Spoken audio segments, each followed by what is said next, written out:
மாண்புமிகு முதலமைச்சர் அவர்கள் பெரம்பூர் தொகுதி.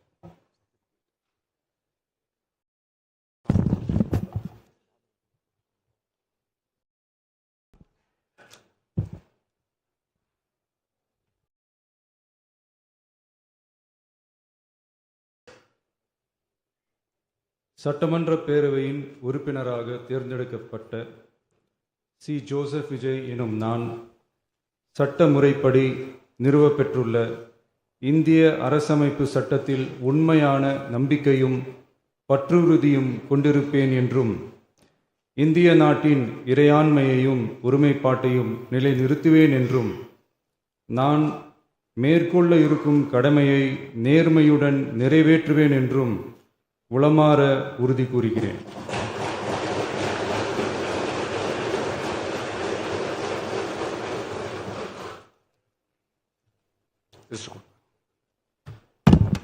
This